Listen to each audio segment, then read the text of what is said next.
Finance invoices. This is where you can create, view, and manage your invoices. When you get started, the page will be empty. To create a new invoice, click on the Create button at the top here. A blank invoice will be created for you. The first step is to add new invoice line items. Press this button to add a new line item. You can either 1. Select a product or service from your existing products and services using this drop-down list here. Or 2. You can enter a new product or service from scratch.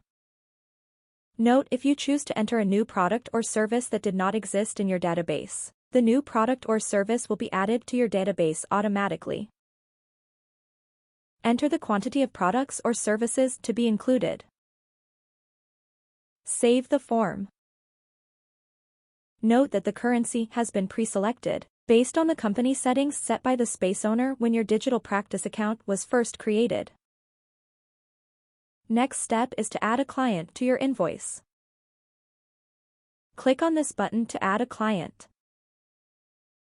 You have two options for adding a client. 1. Select from the drop-down menu clients that already exist in your database, and 2. Enter a new client.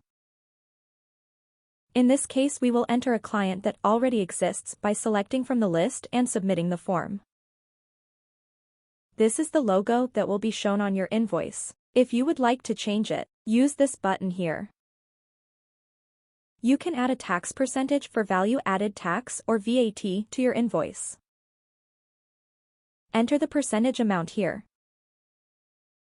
For example, enter 15 if the VAT percentage is 15%. Press this button to update the invoice. You will now see the tax amount calculated and a new total, which will include the original amount plus the VAT amount. Enter the title of the invoice here. Enter a detailed description if necessary. This is optional. Enter additional notes here, such as bank account details or payment terms. Press this button to view the invoice in PDF. This is the document that you can now download and email to your client. You can also email the invoice directly from our software by pressing this button here. You can confirm the client email address at the top of the invoice. This is the address the invoice will be emailed to.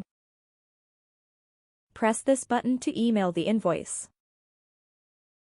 Navigate back to the invoice list page using the breadcrumb navigation at the top of the page. You can see a summary of your invoice details here. If you press on the action column, you can do the following. 1. View the invoice. 2. Set the invoice to overdue. And 3. Set the invoice to paid.